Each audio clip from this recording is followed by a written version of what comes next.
All right. Aloha Friday, everybody. Thank you for being with me this day as we continue to celebrate and highlight our military spouse entrepreneurs. Today, I am blessed to have Mary-Catherine with me. She is a registered dietitian and also a business owner. She's the owner of Defy Nutrition. Mary-Catherine, thank you for being with me today. Aloha. Thank you. Thank you so much for having me. I'm excited to be here. Well, folks, as you know, we have been focusing on our military spouses and the great things that they are doing on the entrepreneurship route. And it is not an easy task, is it? No, It's definitely not. not Not by easy no at all. means, right? And so many of you out there are listening and you are entrepreneurs. You know the struggles day in and out to try to keep a vision, a dream alive. And Mary-Catherine is in the midst of that. And we're going to give her a little opportunity to tell us about her. And then we'll get into the conversation all around her journey in entrepreneurship and what she does to help business leaders, professionals, everyday kind of folk on their nutrition needs. Thank you. Yeah, I'm so excited. Thank you again for having me on here. Like you said, I am a registered dietitian. So nutrition and health was something I was passionate about from a young age. I knew I wanted to go into the healthcare realm. I wasn't sure kind of what that looked like until I had some life experiences that really just led me to this nutrition path. So I went on, I got my bachelor's in nutrition. To become a dietitian, for those who don't know, registered dietitian, you have to have a minimum now of a master's. At the time it was a bachelor's. And then you also do internship hours. So you have to have so many hours of supervised practice in a variety of environments, from food service to hospitals to WIC and community nutrition. And so I did all of that. I took my exam, became a registered dietitian, and then I went on to get my master's in public health. And I did that because I wanted to really be on the prevention side. So rather than fixing the problems later, going more that medical treatment side, I wanted to help people figure out how they could make better choices and prevent disease later on. And so that's how I got to the field that I'm in now. My entrepreneurship journey is a little bit different. Wasn't what I was expecting to do.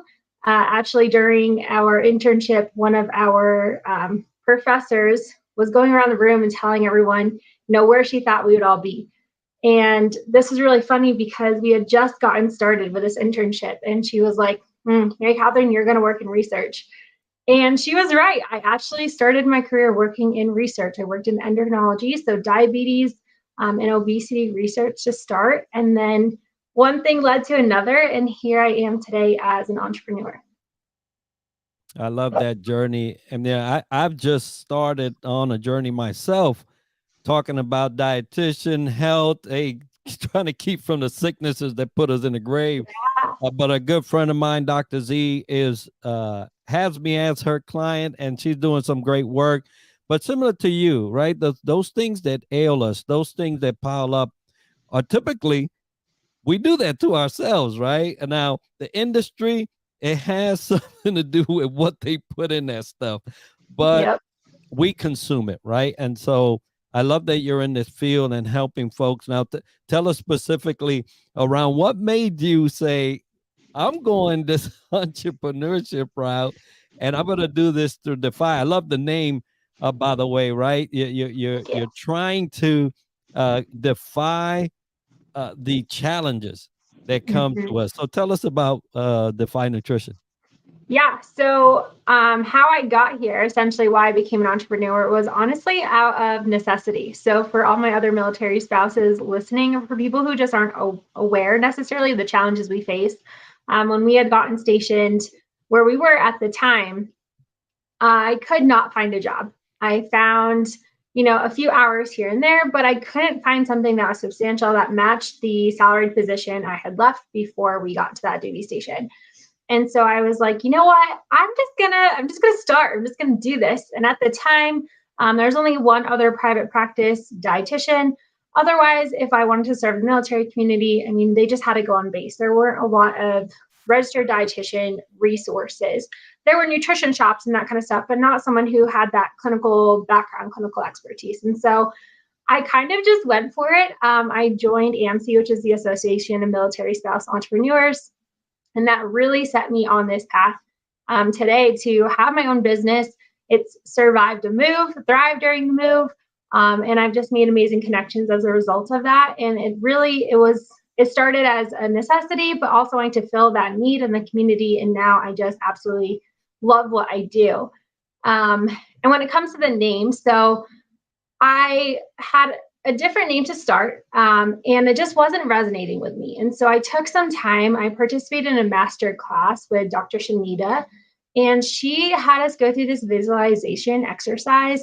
And when I thought of my brand and what I wanted to put out there, for some reason, the visual that came to mind was like smashing glass, like getting through all the barriers, not necessarily breaking the glass ceiling, but just, I don't know, for some reason, it was an image of just smashing glass. And so when you look at my logo, it kind of has like shards coming out of the Defy, and that's where that came from. So my tagline is defy the diet rules, defy yesterday's you. And really it's about not just going off of what all these trends are, what the latest thing is on TikTok, but what is the research-backed, evidence-based science behind what you're doing? And then what can you do today to be 1% better than you were yesterday?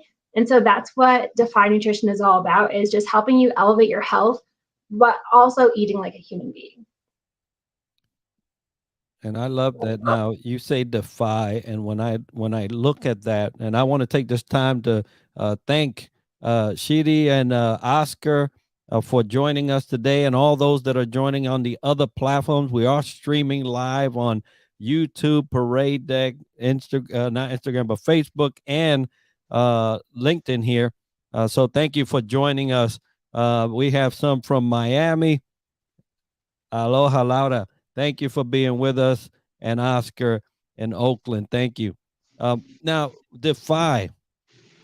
When I read and see that word, and especially when it deals with nutrition, we already have some challenges by our upbringing, right? I was born in Puerto Rico. We eat a lot of pork, right? Yep. There's a lot of fat. There's a lot of salt. There's a lot of sugar. I mean, you name it, we got a lot of it, right? And we dump it on there, right? Because we like flavor. We want that, what we call sabor, right? So we want that flavor, and sometimes we forget that it doesn't have to be caked on to still taste good. Yep. But it's how we were raised, and so we keep that as a legacy, a nutrition legacy from our childhood, and then now we use it, and now we're doing it to our kids. Now in our home, we kind of cut some stuff for our kids because we know diabetes, high blood pressure, inflammation, you name it. Go down the list of things that are caused by our nutrition. And so when I see Defy, I was like, man, that was perfect, because there's a lot of things that are already there for us to be challenged with. And you say 1% better by tomorrow, let's do 1% better.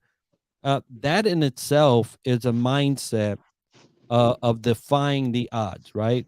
Odds are that a typical Puerto Rican will have diabetes, high blood pressure, cholesterol issues, just based on our diet. So I love that you picked that word.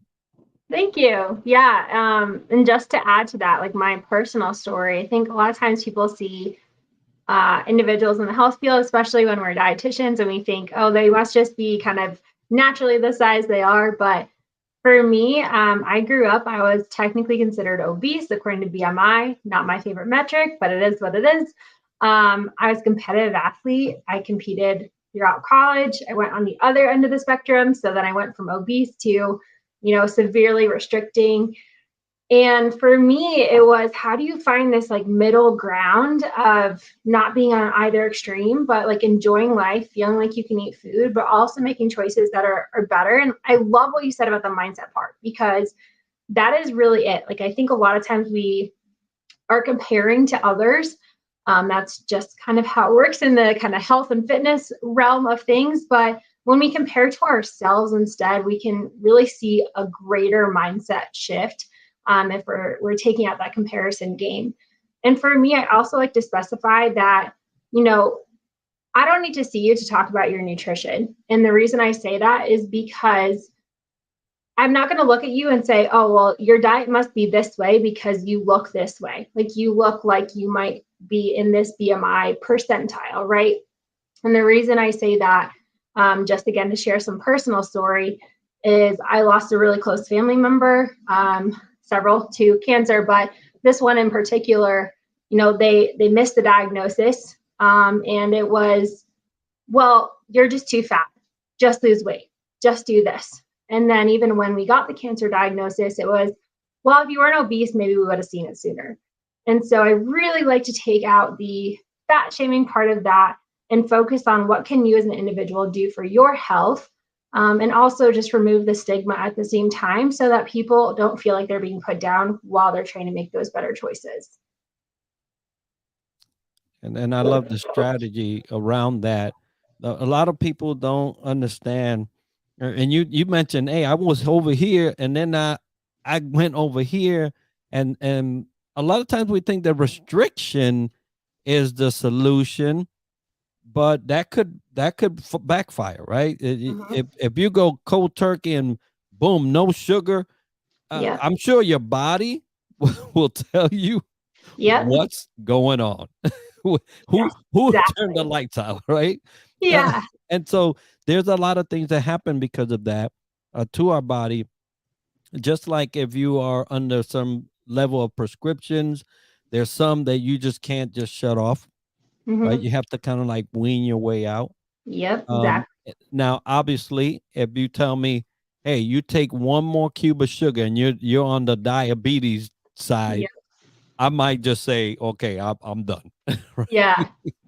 Yeah, definitely. There's knowing, what would be better, and then there's being realistic and kind of like, even if it's not medication, even if, working with people who drink a lot of alcohol, for example, Mm, right? Like, okay, instead of drinking 5 a day, what if we just start with 4?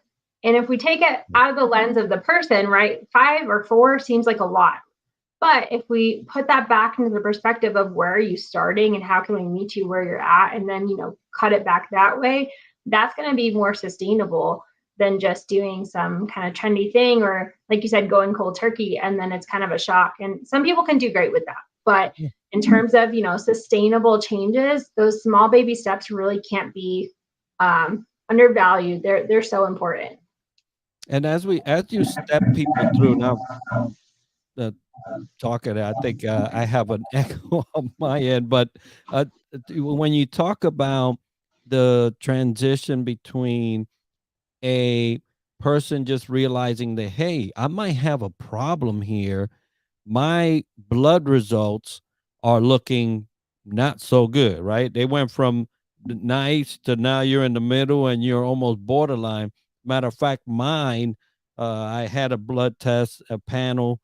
It looked like a cholesterol was like right there, buddy. One more pork chop, and or one more sugar, you're on the diabetes. And I do have a history in my family of those things being a problem, high blood pressure, cholesterol, diabetes, and whatever comes with the territory. But how do you, and we talked about a little bit about mindset. I know that's a lot to do with a lot of the things that we have to address, right? We could definitely address cutting things out, but if your mind's not set for that, I'm sure that there's some challenges you've seen when that occurs. Yeah. So, I mean, there's two sides, right? There's the challenges that occur, and then what can we do to kind of help limit those challenges. So if our mind isn't right, what I like to say by that is we might not have the intrinsic motivation. So when I'm working with clients on the mindset side, we have to remember there's a difference between intrinsic and extrinsic motivation. Your intrinsic is not tangible, it's inside. It's like, I want to be healthier, or I want to create better habits for my kids to follow, or, how I feel. I want to feel like I have more energy. Your extrinsic are your more tangible things. Like I want to wear size 2 pants, or I want to, do this one thing. And those things are a little bit harder to sustain the motivation. If we're intrinsically motivated, if we feel within our soul this like desire to make the change, it's going to help with that mindset. So a lot of times when people come to me and they're like, well, I have to do this to lower the labs. Their labs might be this extrinsic motivator, but there's a disconnect. Like, yeah, I want my labs lower, but I don't want to give up this thing.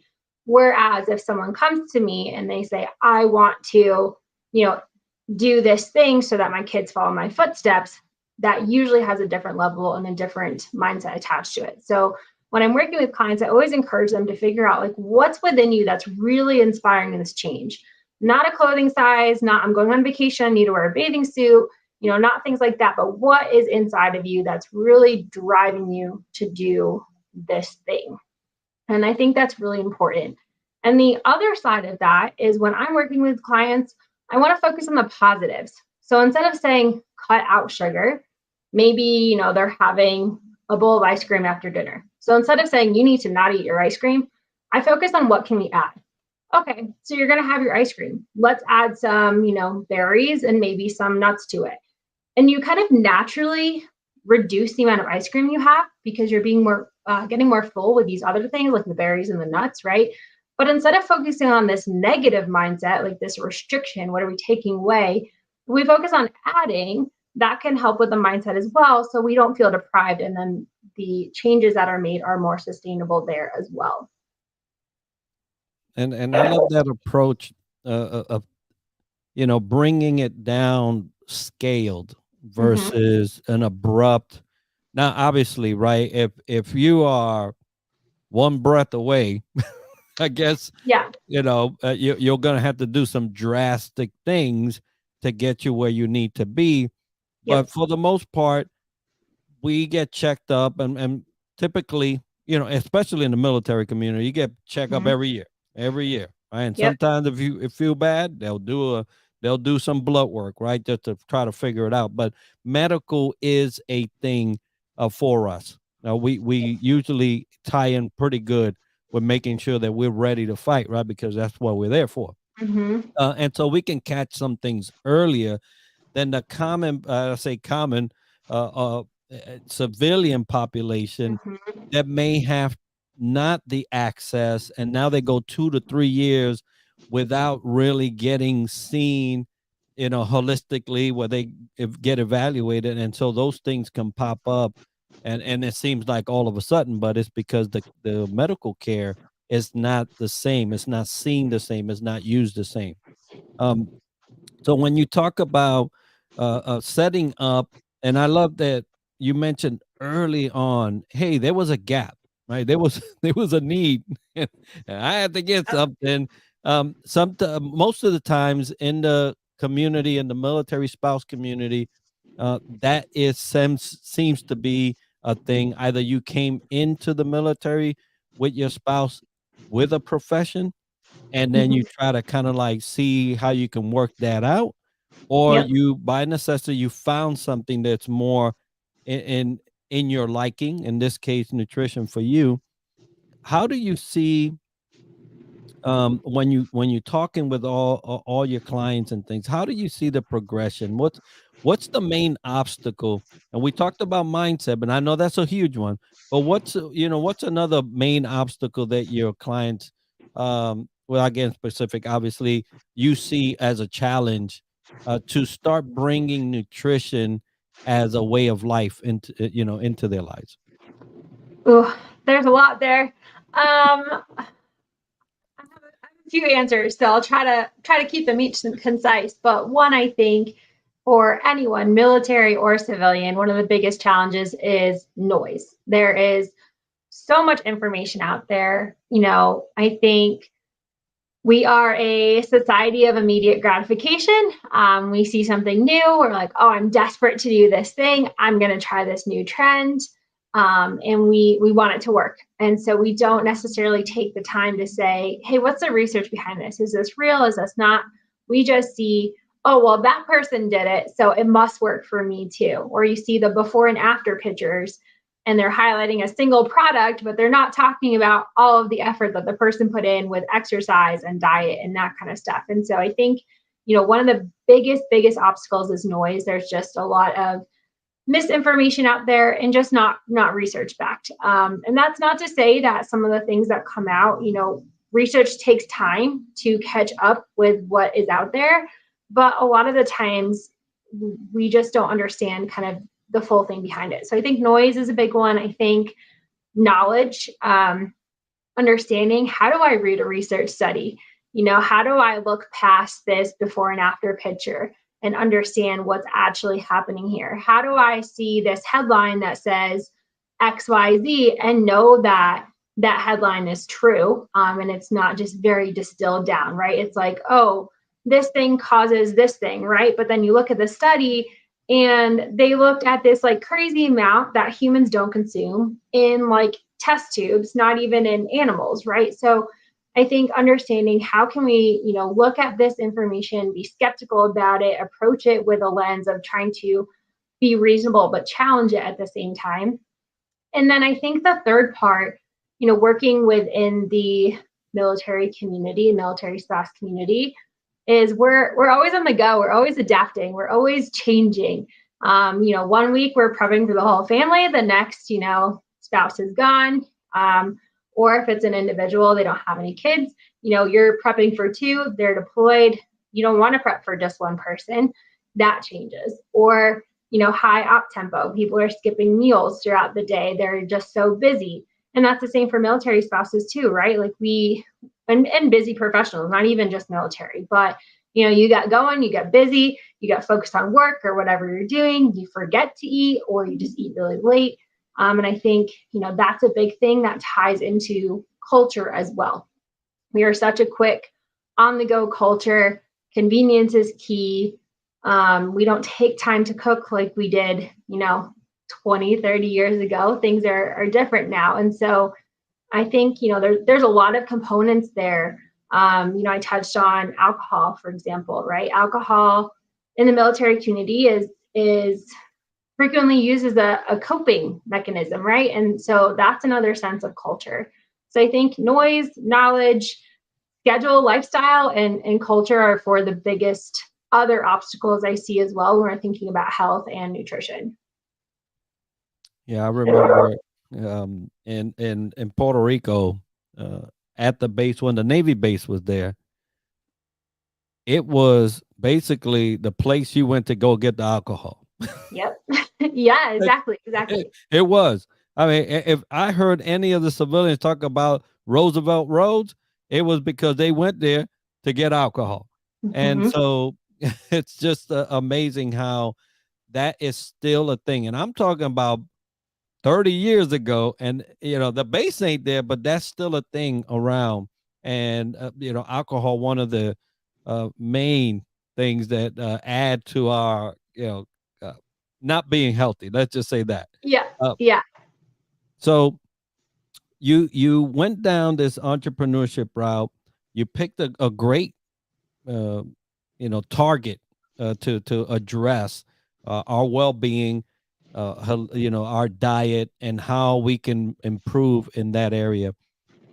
How has entrepreneurship been for you? Because I know that in my entrepreneurship journey, things go up and down very fast.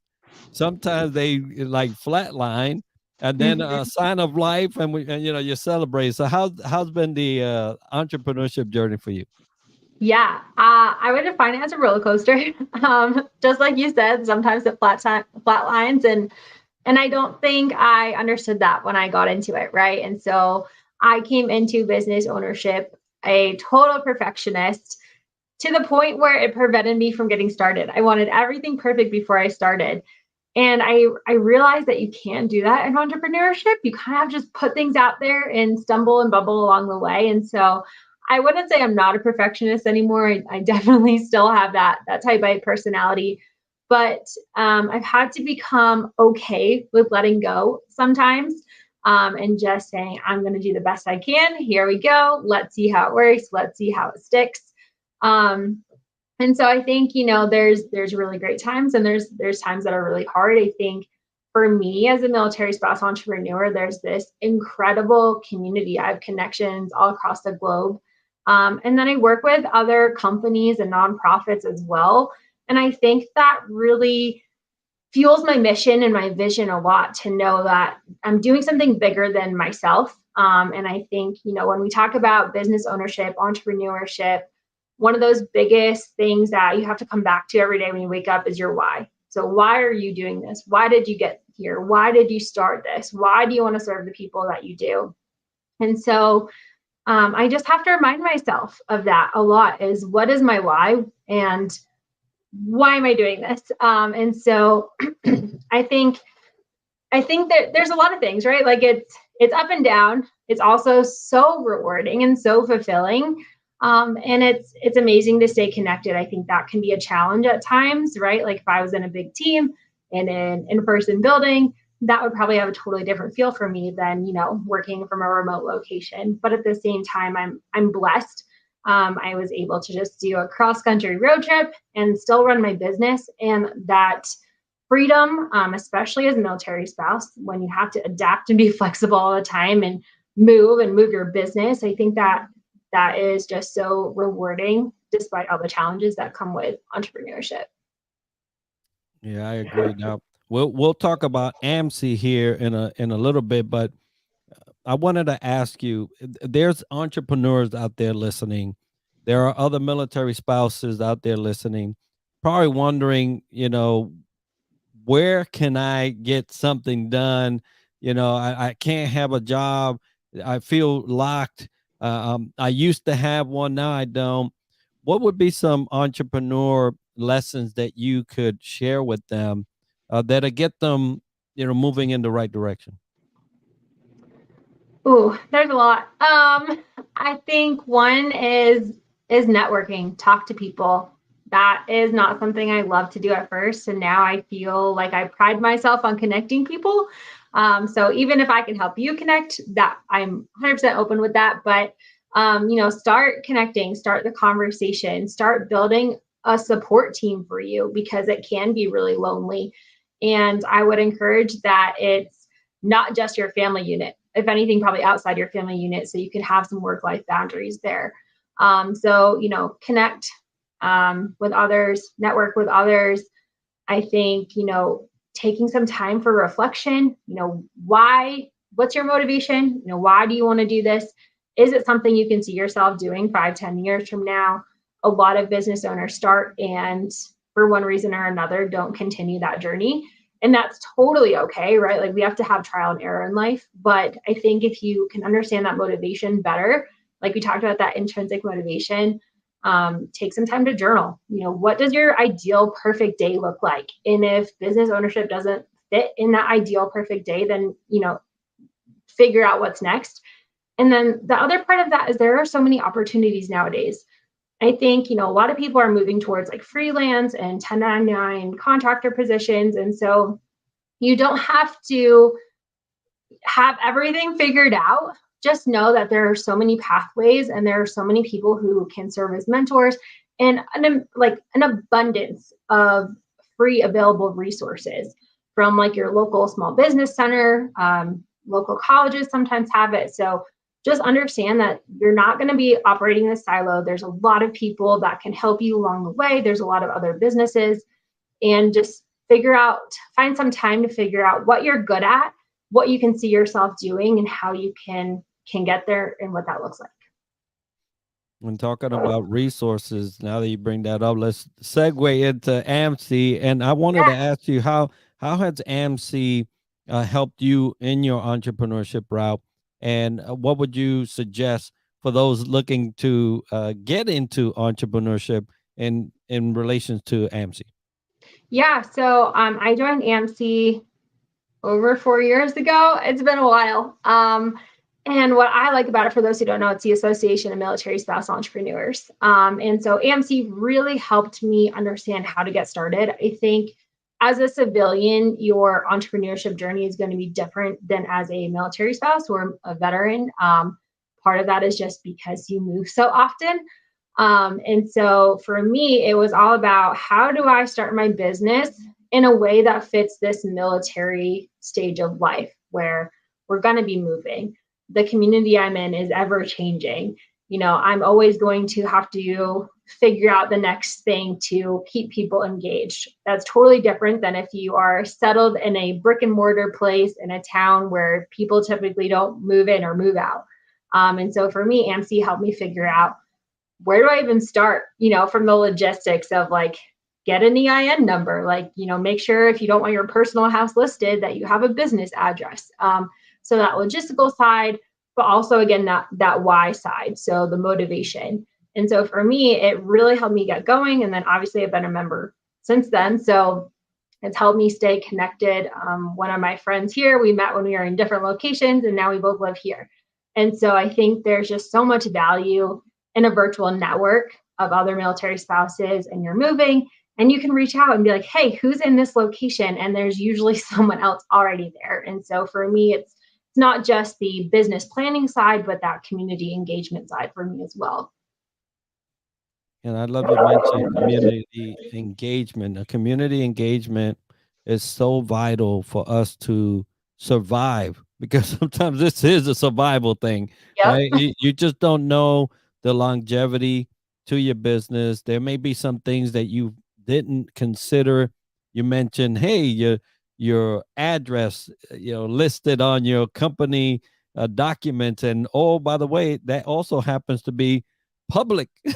Right? So, Mm-hmm. Yep. and a lot of us, I definitely went down that road myself, being a mobile type of Mm-hmm. service, but there are ways and things to do that this association could help you with, and the network, and also the exposure of a community that has basically a flood of experience all at once, right? Yep. You could speak a question and you're going to get some answers. And that's what I love about the community based services like AMC. And you got the Rosie Network, and you got Bunker Labs that I've all worked with in one way or another.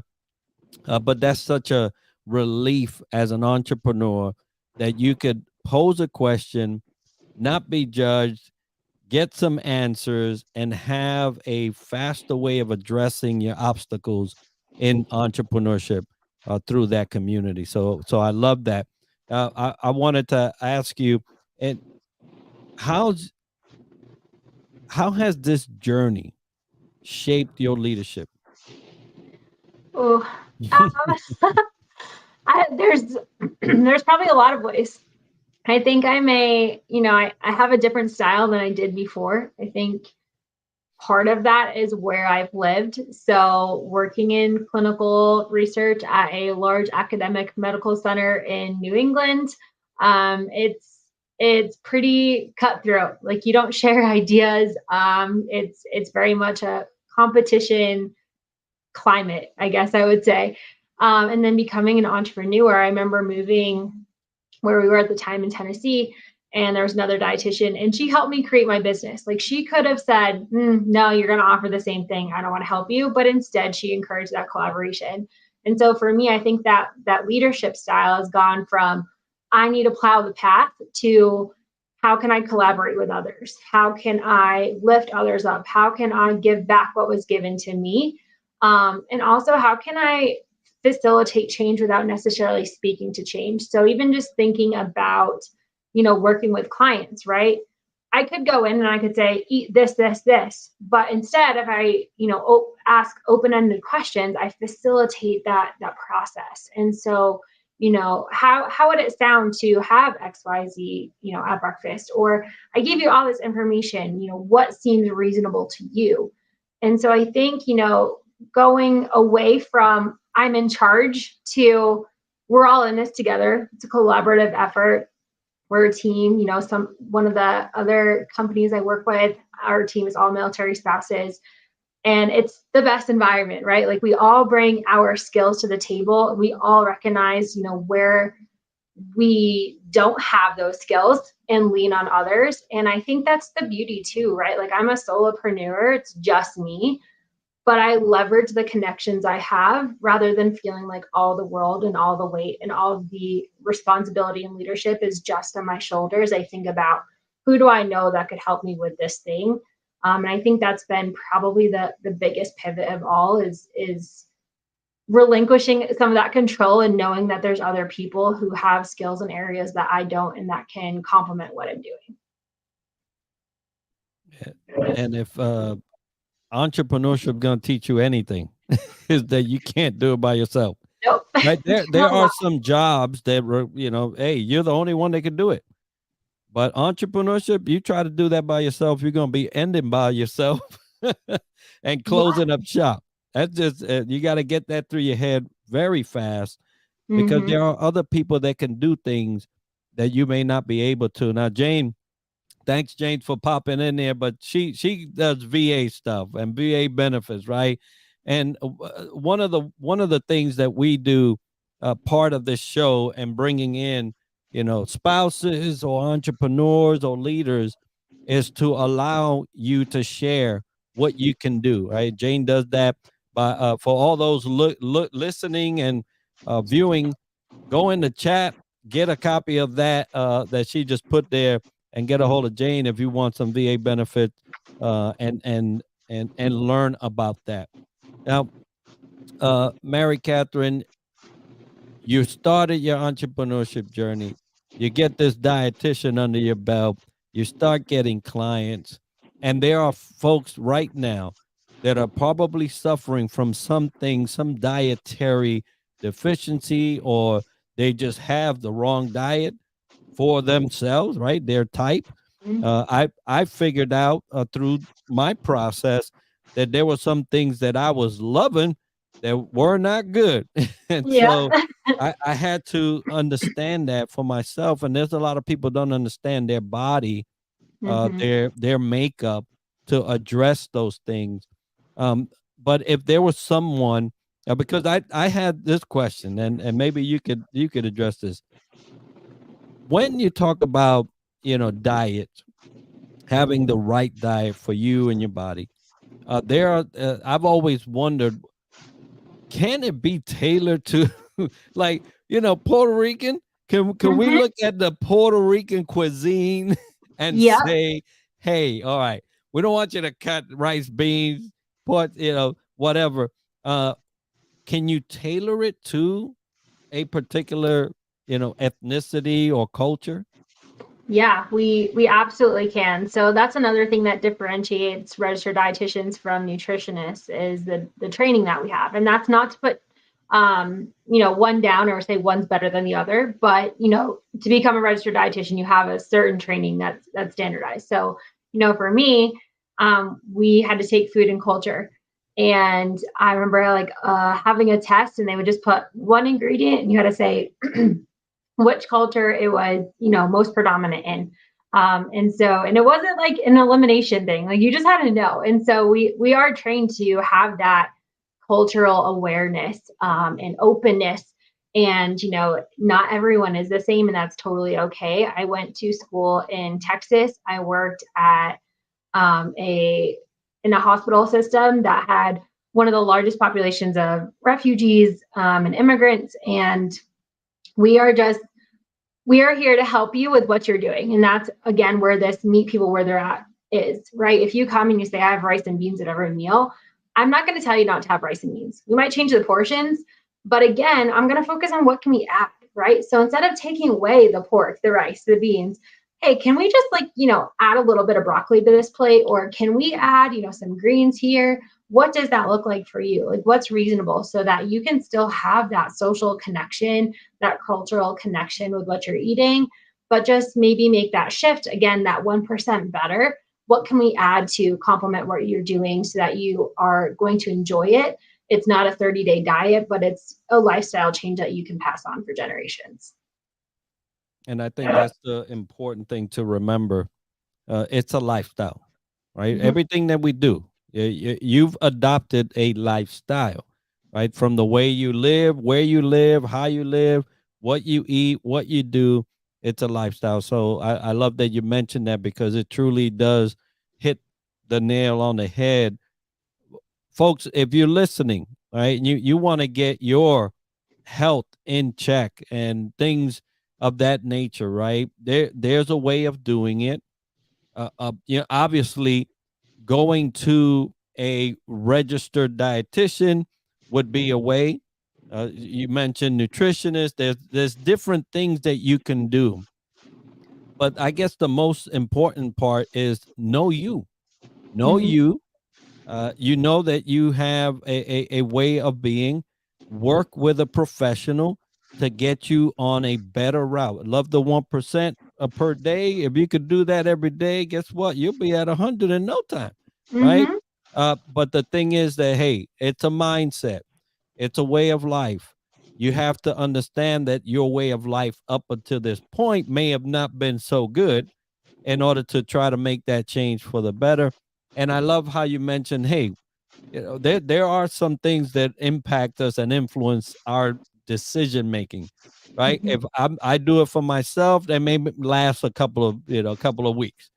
I do it Mhm. for my children, I'm all in, right? Yep. And so it look at it from that perspective. What type of legacy you want to leave? Uh, Hopefully, you just don't say, "Well, I'm going to eat whatever, I'm out." That's a Yeah. choice, and that's fine. But there's going to be somebody else looking at you and kind of emulating that, right? So consider that. Uh, Mary-Catherine, if someone listening said, "Yeah, that's me. I got to get my stuff in check," and they wanted to get a hold of you to help start getting them down the road that they need to, how would they do that? Yeah, so they can go to my website. I offer a free consult call, 15-minute call to make sure we're a good fit. So it's defy-nutrition.com. There's a free consult tab so you can get on my calendar. And the reason I have it there, it's not a sales call. It's really, like I said, to make sure we're a good fit and that what you need is what I provide and what I provide is what you need. So that's one option. And then obviously on LinkedIn here, and then Facebook is Defy Nutrition and Instagram is defy.nutrition. So available on all those platforms for you to go ahead and reach out to me. Well, outstanding. Folks, I put that in the comments. We will go back and add all the other places that you can reach Mary-Catherine at so that you can get yourself on the right journey and define nutrition, right? Get that in check. There's a lot of us almost fighting an uphill battle by where we were born and families we were born into, but you can get there. And we want to make sure that that you get there safely through professional guidance. Thank you so much, Mary-Catherine, for being with me, for sharing your journey as a military spouse, your entrepreneurship journey, your actual company, and what you do. We are very grateful to have people like you looking out for us when we can't do it for ourselves, right? Yeah, thank you so much for having me. It's been an absolute honor and pleasure. All right, folks. Well, guess what? We're coming to the end of our Aloha Friday. Thank you so much for being with us today. For those that joined us live, we really appreciate you. For those that are looking at this as a replay, thank you for taking the time to be with us today. I want to remind everybody that we are on the hunt for 500 subscribers on DTLW Podcast YouTube channel. We're about 31 shy of that. So I'm sure that you can help us out.